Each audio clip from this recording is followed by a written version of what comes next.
오늘 너는 복이 될지라 라고 하는 제목의 말씀으로 여러분들과 함께 말씀을 나누게 된 저는 치노밸리 아름다운 교회 담임 목사인 조준민이라고 합니다.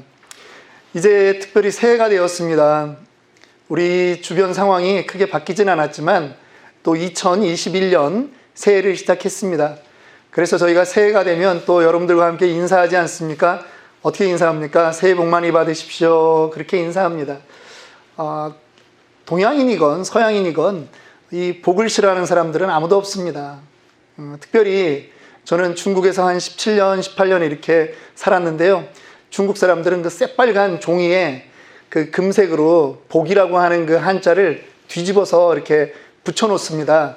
그 뒤집어졌다라고 하는 발음하고 그 다음에 복이 도착했다라고 하는 발음은 다 같아요. 성조만 다르지. 그러니까 이 사람들이 그렇게 붙여놓고 이 복이, 이 글자가 뒤집어졌다 이 말이, 이 복이 너희 집에 도착했다 이렇게 이제 이런 의미로 사용을 합니다.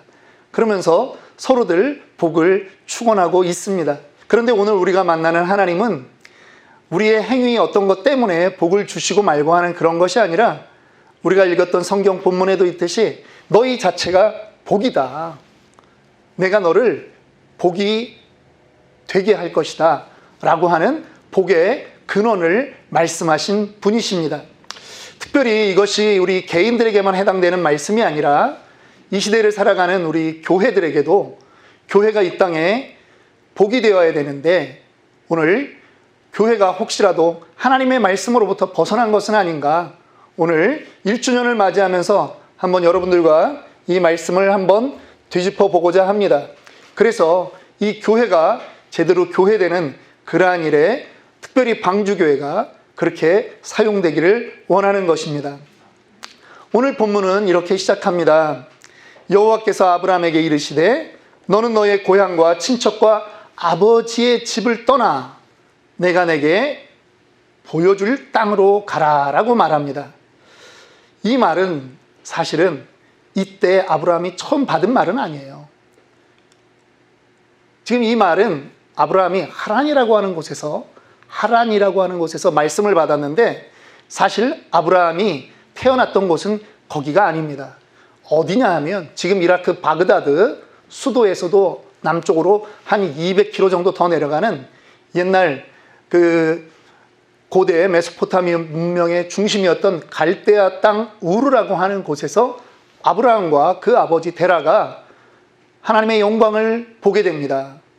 사도행전 7장 2절에 이 사도행전 초대교회의 최초의 순교자인 스데반 집사가 유대 백성들을 향해서 처음으로 설교할 때 우리의 조상 아브라함이 언제 하나님의 명령을 받았는가, 그거를 분명히 말하고 있습니다. 메소포타미아 땅에서 하나님의 영광을 보았다. 그렇게 말씀하는 것입니다.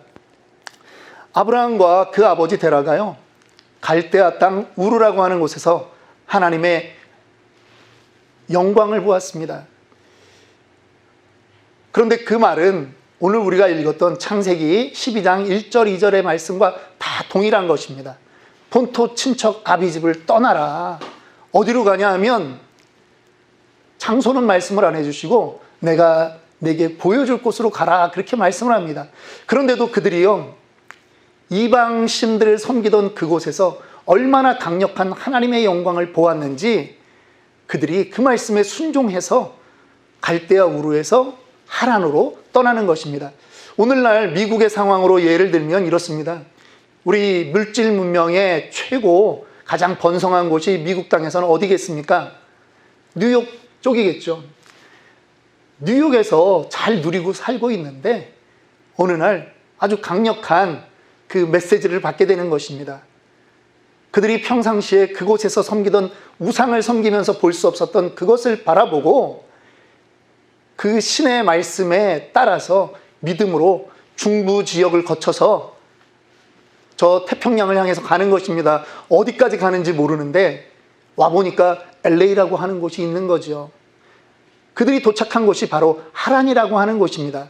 하란이라고 하는 곳은요, 그 당시 메소포타미아 문명의 가장 마지막 선입니다. 그런데 하나님이 원하는 것은 지금 이 LA가 아니라 남쪽으로 방향을 틀어서 멕시코 국경을 넘어서 안전이 보장되지 않고 삶이 편안하지 않은, 그러나 그 아브라함을 인도하려고 하는 하나님의 뜻이 있는 그곳으로 가야 되는데 그것이 두렵다라고 하는 것입니다. 그래서 이 하란에 머물러 사는 것이죠. 결국 그에게 다시 한번 하나님이 나타나신 것이 오늘 창세기 12장 1절부터 우리가 읽었던 이 본문의 말씀인 것입니다. 오늘 저는 이 말씀들 가운데 아브라함이 붙잡아야 되는 그 하나님은 어떤 하나님인가? 특별히 오늘 방주교회 그리고 우리 츠노밸리 아름다운 교회 모든 성도들이 붙잡아야 되는 하나님은 도대체 어떤 하나님인가를 저는 세 가지로 그렇게 살펴보려고 하는 것입니다. 아브라함에게 나타난 하나님은 말씀하시는 하나님이었습니다. 하나님이 어떻게 말씀하셨습니까? 창세기 12장 1절 그렇게 떠나라고 명령하시고 하나님이 말씀하신 그 약속이 있습니다. 내가 너로 큰 민족을 이루고 내게 복을 주어 내 이름을 창대하게 하리니 너는 무엇이 된다고요? 너는 복이 될지라. 너를 축복하는 자에게는 내가 복을 내리고 너를 저주하는 자에게는 내가 저주하리니 땅의 모든 족속이 너로 말미암아 복을 얻을 것이라. 하나님께서 그렇게 약속하신 것입니다. 하나님은요, 말씀하시는 분이십니다. 하나님은 말씀으로 천지를 창조하신 분이십니다. 그런데 우리는 그 하나님의 말씀, 하나님의 약속, 그것을 사람의 약속과 구별하기 위해서 우리는 보통 언약의 하나님이다 이렇게 표현하는 것이죠. 하나님은 우리에게 약속하십니다. 언약을 주십니다. 아브라함이 떠날 때 붙잡고 갔던 것은 복이 되게 하겠다라고 하는 그 언약을 붙잡고 아브라함이 출발한 것입니다. 여러분, 이 복에 대한 약속은요, 아브라함이 그의 갈 바를 알지 못하고 떠날 수 있었던 가장 큰 근거였습니다. 하나님의 말씀이라고 하는 것입니다. 우리가 이 땅을 살아가면서 여러분 무엇을 의지하고 가십니까? 나의 인생의 경험, 그동안 살아왔던 지식, 세상이 말하는 통계, 세상의 논리, 이것을 가지고 여러분 인생길을 가십니까? 우리가 그렇게 가다 보면 우리는 난관에 부딪힐 수밖에 없습니다. 축원하기는 여러분께서 하나님의 약속을 붙들고 가는 인생이 되기를 바랍니다. 우리 방주교회 역시 마찬가지입니다. 하나님의 약속을 붙들고 가기를 원합니다. 아브라함도 자기의 익숙한 것을 떠났듯이 교회도 이전의 모든 익숙한 것을 벗어버리고 오로지 하나님의 말씀이 그 표대가 되기를 원합니다. 그래서 시편 기자는 이렇게 고백합니다. 시편 119편 105절에 주의 말씀은 내 발의 등이요 내 길의 빛이니이다. 오직 하나님의 말씀만 우리 인생에 그리고 우리 교회의 중심이 되기를 원하는 것입니다. 우리에게 말씀은요, 하나님이 직접 하신 그 하나님의 말씀은 어떠하냐? 민수기 23장 19절에 민수기 기자는 이렇게 기록하고 있습니다. 하나님은 사람이 아니시니 거짓말을 하지 않으시고 인생이 아니시니 후회가 없으시도다. 어찌 그 말씀하신 바를 행하지 않으시며 말씀을 실행하지 않으시랴. 하나님은 그 말씀을 지키시는 분이십니다. 우리는 자기가 했던 말도 못 지킬 때가 있는데 하나님은 그 말씀을 번복치 않는다라고 하는 것이죠. 저는 여러분들이 이 언약의 하나님을 믿으시기를 바랍니다. 자, 두 번째, 그들이 이제 가나안에 도착했습니다. 12장 5절에 보니까요, 가나안을 떠나는데 그들이 정말 하란에서 모은 재산이 많았다라고 하는 것입니다. 사람도 있었고요. 그러니까 1, 2년 거기서 잠깐 쉰 것이 아니죠. 거류하였다. 11장 마지막에는 그렇게 표현하는데 거기서 이 생활하던 걸 모든 것을 정리하고 가나안으로 건너갔습니다. 그런데 12장 5절에 한 단어가 저희의 눈에 좀 띕니다. 뭐냐면 가나안 땅으로 가려고 떠나서 마침내 가나안 땅에 들어갔더라.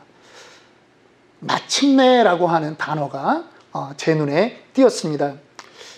저는 여기서 바라보는 하나님의 성품이 어떤 하나님이냐 하면 두 번째로 끝까지 인도하시는 하나님이라고 하는 것입니다.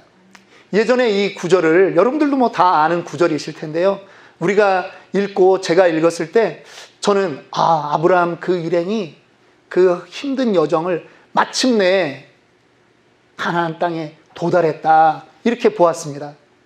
주어가 아브라함인 줄 알았습니다. 그런데 말씀을 묵상하다 보니까 마침내라고 하는 그 소감을 이야기하는 것은 아브라함이 아니라는 거예요. 사실 아브라함은 갈 바를 알지 못하고 갔잖아요.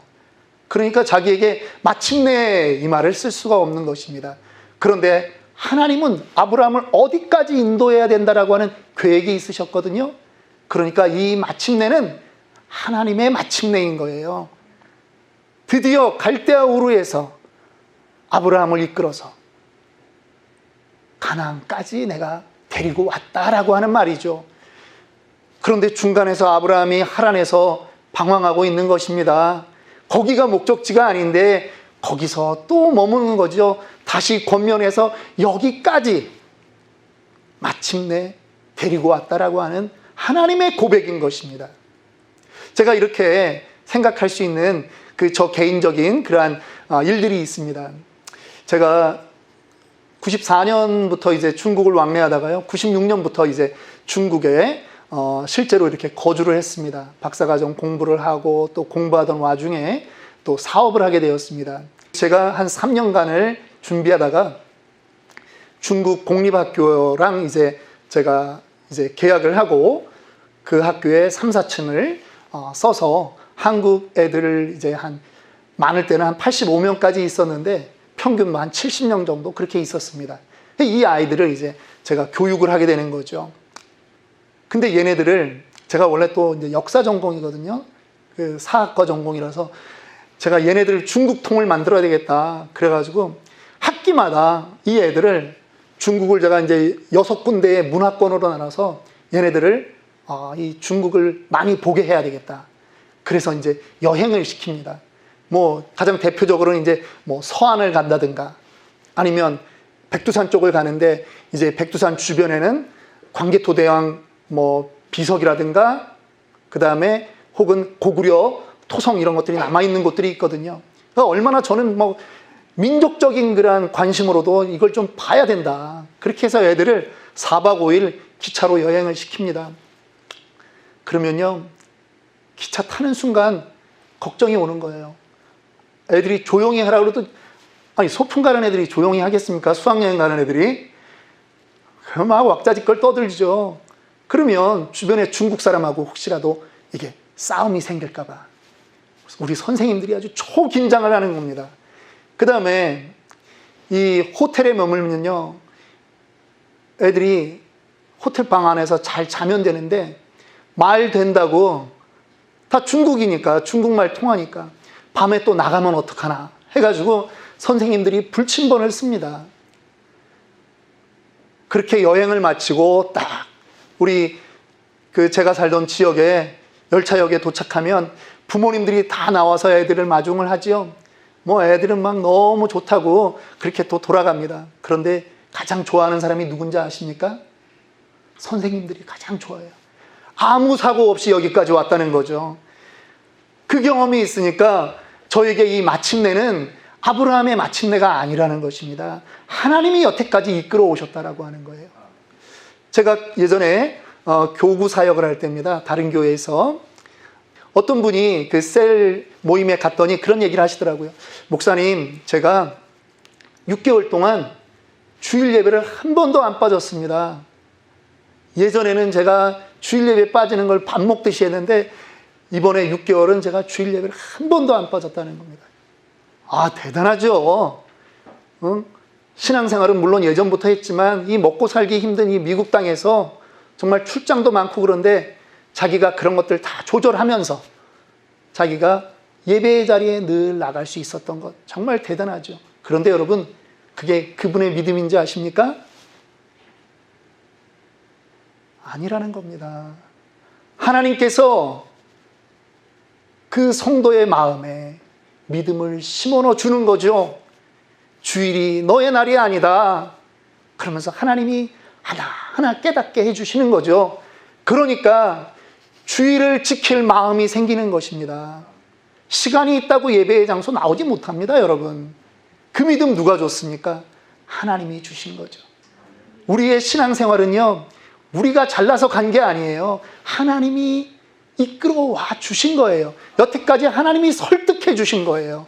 설득하고 달래고 해서 하나님이 오늘 여기까지 인도하신 것을 믿으시기 바랍니다. 방주교회 마찬가지입니다. 이 코로나 팬데믹 상황에서 이 예배를 여기까지 인도해 올 수 있도록 담임 목사에게 하나님이 힘을 주는 거죠.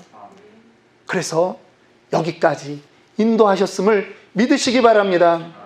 사도 바울도 이러한 고백을 합니다. 고린도전서 15장 10절에 그러나 내가 나된 것은 하나님의 은혜로 된 것이니 내게 주신 그의 은혜가 헛되지 아니하여 내가 모든 사도보다 더 많이 수고하였으나 내가 한 것이 아니요. 내가 한 것이 아니요. 오직 나와 함께 하신 하나님의 은혜로다.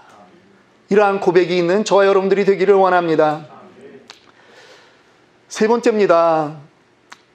하나님의 인도하심 받아서 아브라함이 가나안 땅에 들어갔는데요. 여러분들이 기대하는 하나님의 인도함을 받고 간 그 땅이라면 어떠한 땅이 되어야 되겠습니까? 그냥 말뚝만 박아놓으면 다 내 땅이 되는 그러한 곳. 그 안에는 오아시스도 좀 수십 개가 있고 큰 강물도 좀 흘러서 농사도 잘 지을 수 있고 그런 곳이 되면 얼마나 좋겠습니까? 그런데 오늘 6절 말씀을 보니까 하나님이 인도한 그 가나안 땅에는 누가 있었다고요? 가나안 사람들이 그 땅에 거주하였더라. 아니, 하나님을 모르는 그 사람들 속에 들어가서 살아야 되는 게 지금 아브라함의 운명이 된 것입니다. 그냥 우리 한국식으로 좀 얘기할게요. 인도함을 받고 그렇게 갔더니 갈 때 마음에 강남 압구정 땅을 줄 줄 알았는데 저쪽 난지도 땅을 주신 거라고 생각하시면 돼요. 난지도 아시죠? 옛날 서울에서 나오는 쓰레기는 전부 다 그 땅에 갖다 부었다는 곳, 난지도. 지금이야 물론 뭐 상암 축구 경기장도 있고 그렇지만 제주도는 줄 줄 알았는데 마라도를 준 겁니다. 나의 기대와 전혀 안 어울리는 그 땅이 된 것입니다. 아니, 내가 살던 곳이 얼마나 좋았던 곳인데 그곳을 버리고 왔는데 지금 다른 이민족들 사이에 내가 눈치 보고 살아야 되는 그곳이라는 거죠. 실제로 아브라함의 아내 사레가 죽었을 때 아브라함은 무덤으로 쓸 자리가 없었어요. 그래서 사라의 무덤, 그거를 그 땅 사람들에게 사서 막벨라 굴을 만들지 않습니까? 아브라함의 아들 이삭을 우린 잘 압니다. 그런데 이삭이요, 우물을 파러 다니죠. 그런데 우물만 파면 물이 잘 나왔는데 누가 또 쫓아옵니까? 여기 내 땅이라고 하는 그 민족들이 오는 거예요. 이렇게 험난한 곳이라면 정말 이게 하나님의 인도하심 맞나, 그렇게 아브라함이 생각될 정도입니다. 그런데 아브라함이 자기의 바람과 자기의 희망과는 전혀 이루어지지 않은 그러한 땅이지만 아브라함이 거기서 했던 일이 있습니다. 7절과 8절에 여호와께서 아브라함에게 나타나 이르시되 내가 이 땅을 네 자손에게 주리라 하신지라. 자기에게 나타나신 여호와께 그가 그곳에서 무엇을 쌓았다고요? 제단을 쌓았다라고 하는 것입니다. 또 다른 곳으로 옮겼을 때 역시 여호와께 제단을 쌓고 여호와의 이름을 불렀다라고 성경은 기록하고 있는 것입니다. 우리식으로 제단 쌓았다라고 하는 얘기를 조금 바꾸어 보면 이런 겁니다. 예배를 드린 겁니다. 그곳에서 여호와 하나님의 이름을 부르며 찬송했고요, 기도했다라고 하는 것입니다. 실망할 수 있는 자리에서 아브라함이 제단을 쌓았어요. 이 자리는 하나님의 음성을 내가 들은 곳이다, 이 자리는 하나님의 땅이다라고 표시해 놓은 것입니다. 그런데 아브라함이 사용했던 그 제단을 쌓았던 제목들은 뭘까요? 그냥 그 옆에 땅에 보이는 큰 돌멩이들 몇 개 갖다 쌓아놓은 것입니다. 여러분, 제가 계속 반복적으로 얘기하지만 아브라함이 어디서 왔다고요? 갈대아 땅 우르에서, 메소포타미아 문명의 그 핵심되는 땅에서 왔다라고 제가 계속 강조하는 이유가 있습니다. 고고학적으로 지금 그 땅, 지금 이라크 바그다드 밑으로 더 내려가는 그 땅은요, 그곳에 우상, 마루툭이라고 하는 그 우상을 섬기기 위한 그 신전으로 보여지는 지구라트라고 하는 그 신전이 무려 높이가 50m 정도 되는 신전이 지금까지 고고학적으로 발견된 것만도 32기가 넘습니다. 우상을 섬기기 위해서도 그렇게 화려하고 웅장한 것들을 세워왔는데, 그것을 보았던 아브라함이 지금 세운 이 제단은 너무나 초라하다라고 하는 것입니다. 우상들은 더 큰 재물을 원했고 더 큰 제단을 원했을지 모르지만 우리의 하나님은 그것이 문제가 아니라는 거예요. 보잘것없는 그 길가에 있는 돌들을 가지고 쌓았던 그 돌무더기, 아니 50m가 되겠습니까? 아니 5m가 되겠습니까? 50cm밖에 안 되는 그 돌무더기도 하나님은 거기서 아브라함이 하나님의 이름을 부를 때 감격했다라고 하는 것입니다. 우리는 여기서 어떤 하나님을 발견하게 됩니까? 우리의 예배를 기뻐 받으시는 하나님을 발견하게 되는 것입니다. 특별히 제단을 쌓았다라고 하는 이 말은 지금 오늘 창세기 12장에서 우리가 보지만요, 이것이 노아 홍수 이후에 8장에서 노아가 방주에서 나온 다음에 제단을 쌓은 이후로 그 어떤 사람도 하나님을 기념하기 위해서 제단을 쌓은 적이 없었다라고 하는 것이죠. 홍수에서 살아난 그 노아 가족이 제단을 쌓은 이후로 사람들이 쌓았던 것은 바벨탑밖에 없는 거예요. 그런데 그 우상의 땅에서 불러낸 이 아브라함이 하나님을 기억하고 실망할 수 있는 그 처지에서 돌을 올려놓고 하나님을 찬양한 것입니다. 하나님의 마음이 어떻겠습니까? 하나님의 마음이 너무 기쁘지 않겠습니까? 그 땅의 모든 세상 사람들이 하나님을 기억하지 않을 때 유일하게 제단을 쌓은 그 아브라함, 제단의 재료가 중요하지 않고요, 제단의 크기가 중요하지 않은 것입니다. 하나님은 이미 그 아브라함에게 감동하신 것입니다. 제가 초등학교 1학년 때 일이 기억이 납니다. 우리가 많은 소풍들을 지내보지만 초등학교 1학년 1학기 봄 소풍만큼 그 기대감이 있고 설레고, 소풍이라는 것이 뭔지를 모르는데도 소풍이라는 단어를 듣고 밤을 새도 정말 기분 좋았던 그 기억들이 있지 않습니까? 저에게도 그런 기억이 있습니다. 새벽이 아니죠, 밤 11시쯤 넘은 것 같은데, 내일 비가 오면 어떡하나 하는 걱정에 문 밖에 나와서 별이 있나 없나를 그렇게 보았던 기억이 납니다. 그리고 다음날, 제가 4남매 막내인데 형 누나들이 그 부시럭거리고 일어나서 이제 학교 갈 준비할 때 저도 일어나가지고, 소풍 가는 날은 원래 조금 늦게 가도 되는데 그냥 뭐 왠지 내가 뭔가를 준비해야 될 것 같이 막 들떠가지고, 근데 그 당시에 저희 집이 쌀 장사를 하느라고 뭐 저희 어머님이 막 김밥을 썰어서 이렇게 막 챙겨줄 그런 여력이 안 됐어요. 그래가지고 형님 쓰던 그 양은 그 누런 도시락, 양은 지금은 도시락이라고 그러면 옛날엔 변도, 일본 말이 나오네요.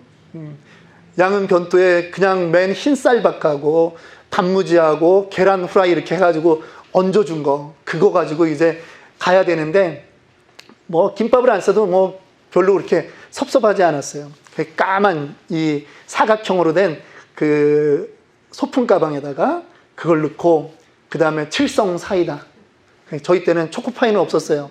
그 다음에 이제 카스테라, 그리고 사과 2쪽 막 이거 넣어가지고 저희 어머님이 이제 저를 보내주면서 50원 그거를 이제 주셨죠. 그런데 소풍 가서 이제 밥 먹고 뭐 잘 놀다가 돌아오려고 하는데, 소풍 가면 꼭 따라오는 그 행상들이 있습니다. 근데 제 눈에 띈 이렇게 행상하는 분이 어떤 분이냐면, 이 반짝반짝거리는 조그만 브로치, 이 한복 입으면 이렇게 장식으로 하는 그 브로치를 파는 그런 행상이 따라왔어요. 뭐 아마 브로치도 있었고 뭐 반지 그 아주 그냥 조잡스러운 그런 것들이 있었을 텐데, 제 눈에는 그 브로치가 이게 눈에 띈 거예요. 야, 이걸 우리 엄마 좀 사다 주면 좋겠다. 그래서 제가 이제 그 엄마한테 받은 용돈을 가지고 한 30원 정도 줬을 거예요. 그 뭐 다 국민학교 애들 그 소풍 온 거니까 과히 비싸지도 않을 거고요. 그거를 이제 제가 샀습니다. 그리고 오후 2, 3시에 저희 집에 이제 도착했어요. 저희 어머님이 이제 그 가게 일을 막 하시는데, 제가 막 뛰어들어가서 엄마 나 소풍 갔다 왔다고, 그리고 나서 어머님한테 제가 엄마 이거 선물, 그러면서 제가 브로치를 드린 거죠. 아주 싸구려죠. 그런데 저희 어머님이 그 브로치를 받고 갑자기 눈물이 글썽글썽하는 거예요. 그리고 저에게 그날 저녁에 짜장면을 사주셨더라고요. 여러분, 하나님에게 지금 아브라함의 이 돌제단은 마치 어린 채가 우리 어머님에게 이미테이션이고 아무 값어치 없는 거지만, 마치 브로치를 선물했던 것과 똑같은 그러한 감동이 있었다라고 하는 것이죠. 그래서 하나님이 기뻐하시는 거예요. 7절뿐만 아니라 8절에도 하나님이 아브라함이 나의 이름을 불러주었다. 이곳에서 아브라함이 나를 불렀다. 이곳에서 아브라함이 나를 불렀다. 하나님이 흥분되는 거예요. 아브라함이 흥분될 일이 아니라 지금 하나님이 흥분되는 거예요. 이 시대에 하나님이 찾는 교회는 도대체 어떤 교회입니까?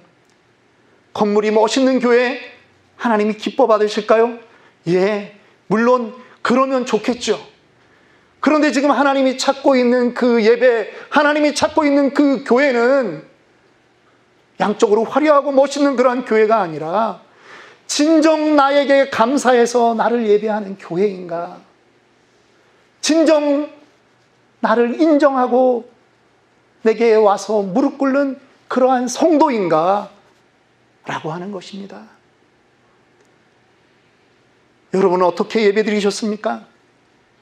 오늘도 벌써 주일이 되었네. 어쩔 수 없이 또 교회 가야 되나 보다. 그래서 오셨습니까? 그렇지 않기를 바랍니다.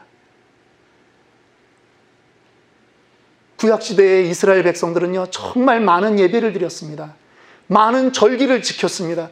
많은 제물을 드렸습니다. 그런데 하나님이 마지막에 말라기서 1장 10절에 하나님이 이렇게 말씀하십니다.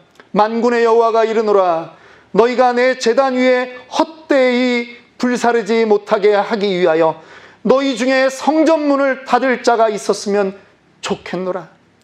내가 너희를 기뻐하지 아니하며 너희가 손으로 드리는 것을 받지도 아니하리라. 예배가 너무 많다는 거예요. 진실이 없는 그 재물이 너무 많다는 거예요. 누가 좀 나와서 저 성전문 좀 닫아달라는 거예요. 혹시 우리의 예배가 그런 예배는 아닙니까? 하나님이 지금 아브라함의 그 돌제단에도 하나님은 기뻐하시는 것입니다. 저는 저와 여러분들이 드리는 이 예배가 그렇게 하나님이 기뻐 받으시는 예배가 되기를 원합니다. 하나님은 우리가 무엇을 해야 기뻐하고 무엇을 안 하면 분노하는 그러한 우상적 하나님이 아니라는 거예요. 하나님이 원하는 건 진실만을 원하는 거예요. 나를 우상으로 대하지 말고 나를 좀 진실로 내게 사랑한다라고 고백해라. 그렇게만 한다면 내가 아브라함이 그 제단 쌓을 때 내가 온 마음으로 기뻐했듯이 지금 두세 사람이 내 이름으로 모인 그곳에 나와 함께 한다는 것이 하나님의 그 말씀이 어디 기도에만 소용되는 말이겠습니까? 너희가 내 이름을 불러? 아, 내가 너무 기쁘다. 내가 너희와 당연히 함께 해야지. 하나님의 그러한 절절한 외침인 것입니다. 그러한 마음으로 정말 하나님께 예배드리기를 소원하는 저와 여러분들이 되기를 원합니다. 우리 함께 기도하겠습니다.